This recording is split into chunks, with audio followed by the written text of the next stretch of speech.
You know, when you think about literary history, it can feel like this chaotic jumble of names and dates, right? Kind of like a random list of books you were supposed to read in school. But what if it's not a list at all? What if it's actually a detective story, and all the clues are hidden in the timeline? Today we're going to connect those dots and uncover the amazing, hidden story of how literature really evolved. So, let's start with a little puzzle. On one hand, you've got Jane Austen, who's writing these brilliant social comedies way back in the early 1800s. And on the other hand, you have Stephen Greenblatt, a literary critic who completely flipped our understanding of Shakespeare in the 1980s. I mean, what could possibly connect them? You'd think they're from different planets, but they're not. See, the connection isn't about what they wrote. It's all about when they wrote it. Each one is a super important point on a much bigger timeline, a reaction to everything that came before, and a spark for everything that came after.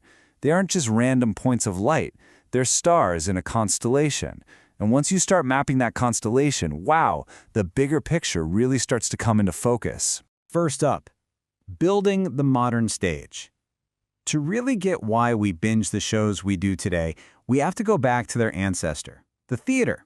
A place where a story could be a private, whispered text, a loud public protest, and just about everything in between. So, think about this for a second. We've got plays that were meant only for reading, not for the stage. Plays designed to make you question the government. Plays about how life is completely meaningless. And even these little pop-up theaters that could just hit the road. Which one do you think came first? And here's how it all unfolded.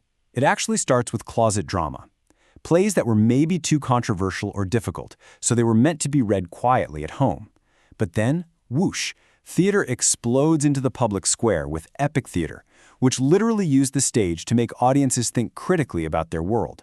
After the trauma of World War II, all that logic gives way to the theater of the absurd, which tries to grapple with a world that just didn't make sense anymore. And finally, portable theater tried to tear down the walls of the theater itself, bringing these incredible stories right to the people. You see, each step isn't random. It's a direct response to the times. Okay, let's move from the stage to the page and talk about the novel. Because the real magic of the novel, it isn't just in the plots, is it? It's in the people. The real revolution was the development of characters so vivid, so complex, they felt like people you could actually know. And you know who's a perfect example of this? Jane Austen. Her novels are absolute masterpieces of character. But she didn't just become a master overnight. The order she published her books in tells this fascinating story of an artist just honing her craft. So let's take a look at how her world was built, piece by piece. You can see the progression so clearly here. She bursts onto the scene in 1811 with Sense and Sensibility, and then just 2 years later comes the iconic Pride and Prejudice.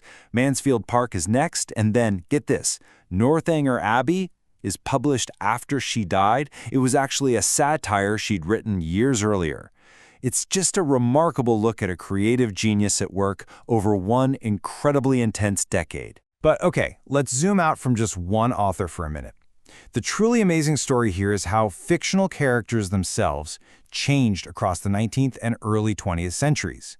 They went on this incredible journey from being these symbolic archetypes to becoming these psychologically dense individuals we see wrestling with their own inner demons. And get this, you can literally watch this happen in just about 50 years. We start with a character like Dickens's Miss Havisham. She's less of a real person and more of a walking, talking, gothic symbol of heartbreak. Then, just a decade later, George Eliot gives us Dorothea Brooke, a deeply realistic woman, totally trapped by her time. After that, naturalism brings us Thomas Hardy's Jude Fawley, a regular guy who's just completely crushed by forces outside his control. And finally, the whole journey turns completely inward with D.H. Lawrence's Mrs. Morel, where the biggest conflict is purely psychological. What a journey! It's a breathtaking trip from the outside in. Okay, so if the art itself is always changing, doesn't it make sense that the way we analyze it has to change too? Of course it does. And that brings us to the art of analysis itself, because how we read is just as much a part of the story as what we read. Now, before we jump into the next timeline, we've got to talk about one key player here, the Pre-Raphaelite Brotherhood. Basically, in 1848, this group of artists decided that art had just gotten too stuffy, too academic, They wanted to go back to a time before the great master Raphael, to a style that was just bursting with intense detail, color, and emotion. They were total rebels. And this whole story is a perfect example of that idea of action and reaction.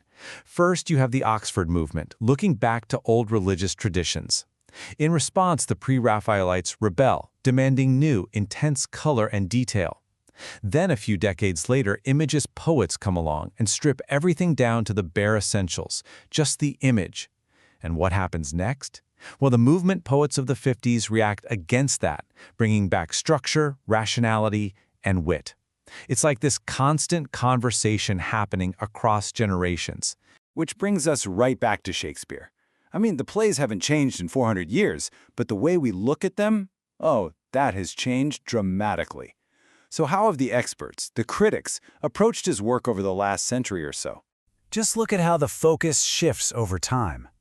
In the early 1900s, this guy A.C. Bradley treated Shakespeare's characters like they were real people you could put on a therapist's couch.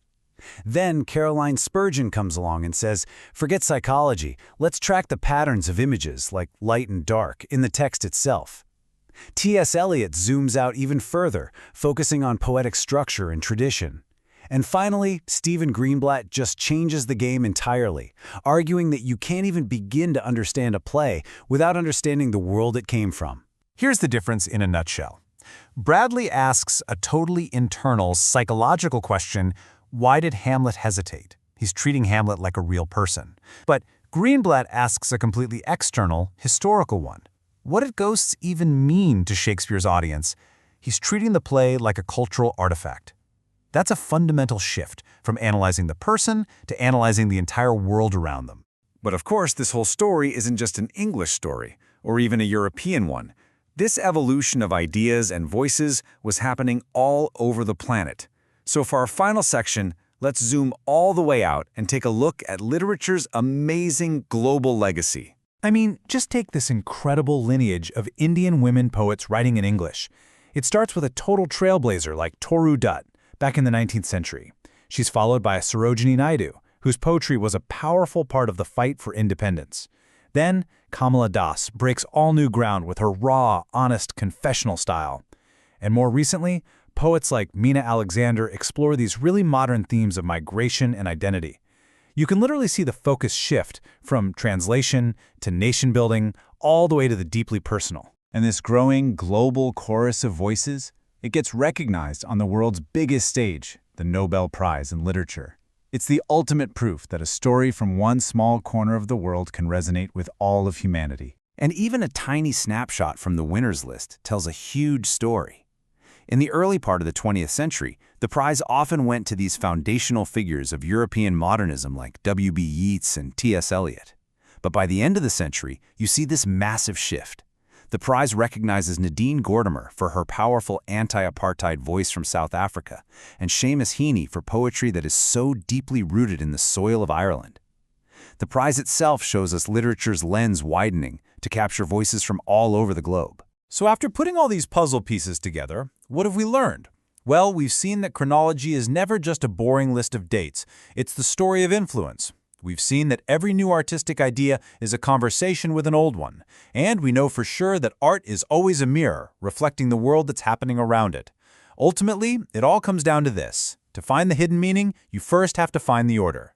Which leaves us with one final thought to chew on.